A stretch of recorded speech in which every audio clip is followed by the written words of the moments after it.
Trenton. How you guys feeling? Pretty good music. DJ, pump it up, DJ. All right. Raise your hands if you like music. Keep them raised if you really like music. Good. Thank you, DJ.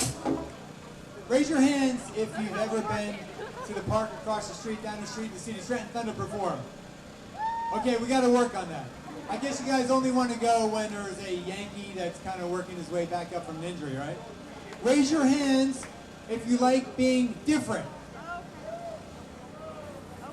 Everybody's different. I'm different. Everybody in this tented area is different. Everybody in the city of Trenton is different. Everybody in the state of New Jersey, the Garden State, is different. Whether we have disabilities, some are obvious and some are not. I mean, we're here today celebrating car horns in a great city and capital of New Jersey. But seriously, we all have disabilities. Some are obvious and some are not. Now, when I was in school, in 5th grade, I was given this book. Obviously, 5th grade was a few years ago because it's in bad shape. Now, why do you think I was given this book? To make me stronger? To make me more, intelligent looking? 10.5 pounds. To make me taller? No. This is a large print dictionary. The letters are huge. If this was on your computer, I think the size font would be 14 or 16 points, so that's rather large. Now, do you think I felt different walking around the hallways of my school with that in my backpack? Yes, I felt different. Maybe you feel different sometimes as well. Maybe you're a below-the-knee amputee. Maybe you're dyslexic. Maybe you have autism. We all have disabilities, but it's what we do with these disabilities. Like today, we're celebrating these disabilities, correct? Are we celebrating today?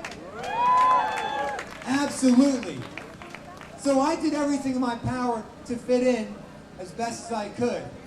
And it didn't take me years, took me years I should say, to realize and understand my journey, to persevere, and to really create opportunity for myself. So when I was in school, I did everything possible to fit in. I tried to do sports. I made the basketball team. I had to quit. I couldn't see all the different balls flying around. In school, I couldn't read the chalkboards. Was I a good speller? Actually, I did become a good speller because I phonetically heard things and I interpreted them. It took me much longer to read, so I knew my world was completely different. But guess what? I always persevered, just like you do. When I got into high school, I always was good with my hands because my parents were divorced and I had to be good around the house. So I started using power tools, probably way too young. Don't you start using power tools, little girl. And guess what? I was the only one, the visually impaired guy, in my cabinet making shop that was allowed to use the most dangerous tool in the whole class. Mark Farrell, the guy who's visually impaired, who would have his face inches away from the blade, of course wearing eye protection. Because I didn't let my disability stop me from following my dreams, and nor have you, and that's one of the reasons why you're here today. One of my mantras that I developed throughout the years is, my difference makes me stronger. Do you concur with that? I mean, hey, we're not eliminating or minimizing the fact that we have hurdles. Every day we have hurdles. Whether it's getting to work, whether the van is on time or shows up that's going to pick you up, maybe to go to school, maybe it's getting funding, maybe it's dealing with medical issues, whether it's just logistical nightmares, or just feeling that sometimes, you know what, it sucks to be disabled, but we don't have a choice. But the upside is, guess what? It's made you a better person. It's made you stronger.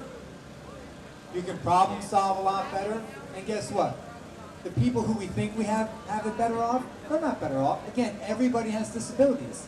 Some of them are obvious. Some of them are not. I was told, Mark Farrell, you know what? You're not disabled enough. Disabled enough, right? Have you heard that? Because for all intents and purposes, I look like I can walk around and not bump into anything, and that's right. I have a very rare visual impairment. I can't wear glasses or contact lenses. My left eye is pretty much blind, my right eye is 20/80. So with this, I can function pretty normal. I can drive a car with a very, very special pair of glasses that are called telescopic devices, just like a doctor wears, okay?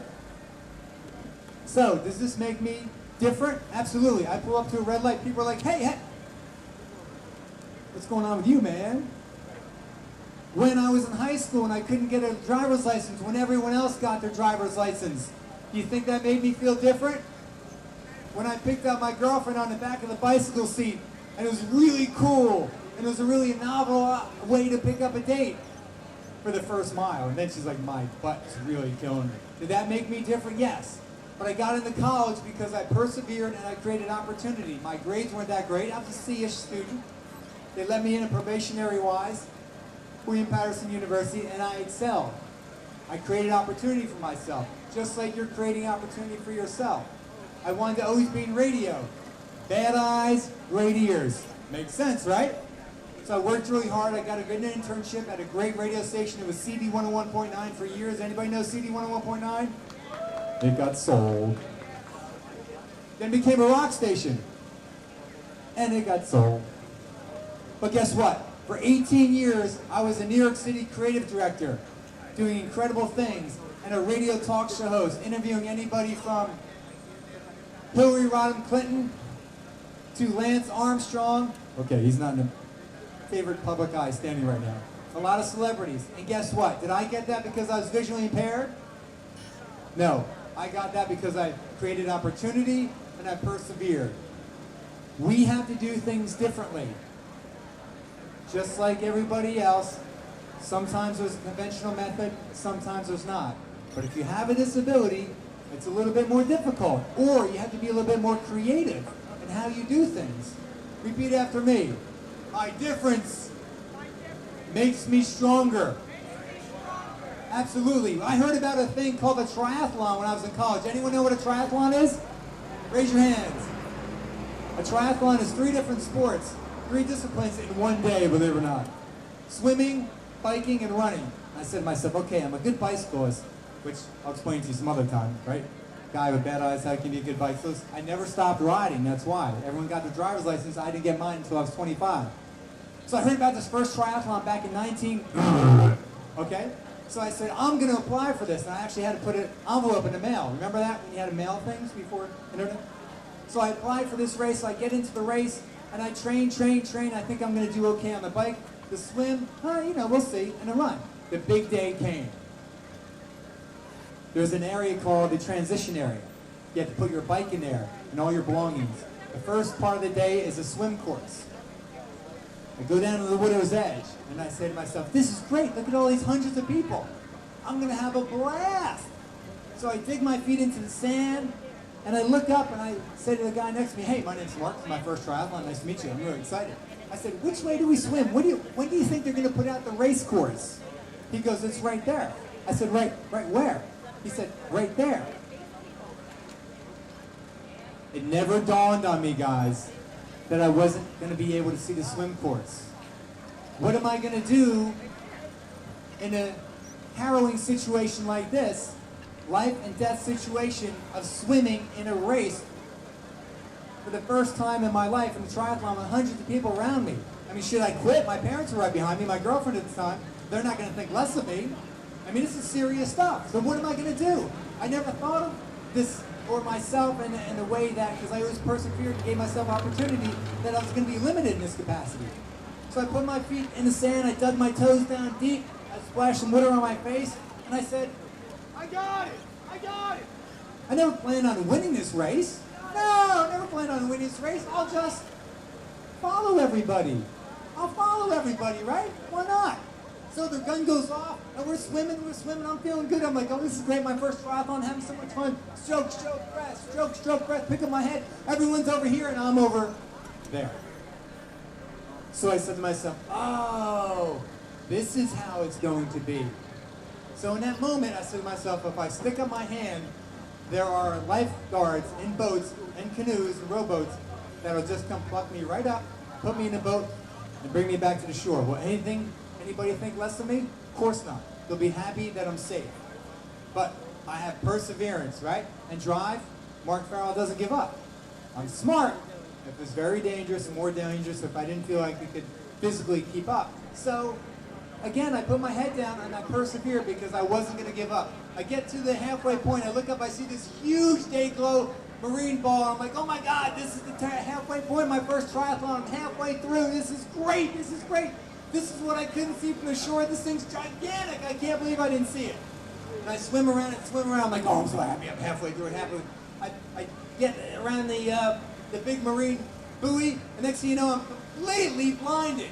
The sun is totally in my eyes. But for 1 second, it was so peaceful.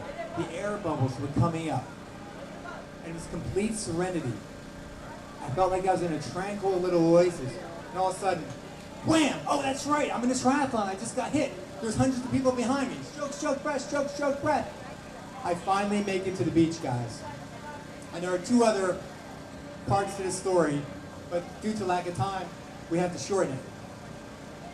Every leg of the race, I had a lot of hurdles. I couldn't find my bike in the transition area, and a few other different hurdles I had to cross.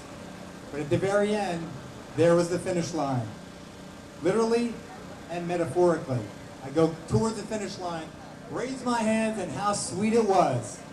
This was a leap of blind faith for me. A leap of blind faith for me to do this triathlon. But for the first time, I realized I really have a lot of challenges in life, which I certainly understood, but not so many in such a compact amount of time, succinct amount of time. But more importantly, I learned I can deal with anything in life. And I knew that because I was 21, 22 years of age then. Just like yourself, you can persevere. Again, create that opportunity for you. Embrace yourself, embrace your difference. Again, other people that we think may look normal, everyone's disabled, maybe in the way they think. Maybe they're prejudiced. Maybe they're just ignorant. Maybe they're just not happy. Depression. I speak to schools, K through 12, colleges and corporations all over the nation about overcoming mental health issues, obstacles, anti-bullying, drugs, and alcohol. Everybody has challenges, and all of these are interwoven. They're totally interwoven. And I knew after that triathlon I can totally compete in anything in life. So yes, I did my radio career and I was very, very happy. And then that radio station got sold, and this is something I long to do, share my story. And I'm up here today because I'm doing what I love to do. And I hope that you are in a part of your life, that you are enjoying it, and you're working towards your goal, whether it's being healthier or happier. You know, Trent, New Jersey, can you hear me? Trent, New Jersey is known for many, many things, especially the iconic bridge. What's the name of the bridge that goes to Morrisville? All I know, it says, what Trenton makes, the world takes. Well, guess what? We got a message for the world to take away today, right? What's that message? My difference makes me stronger. My name is Mark Farrell, Motivational.com, MarkFarrellMotivation.com. Guys, thank you so much. Have a great day. To Carol Tonks, wherever she is, I thank her. And to each and every one of you, persevere. Your difference makes you stronger, you're unique, you're a beautiful person, and you rock. Thank you, Mark. What a great message.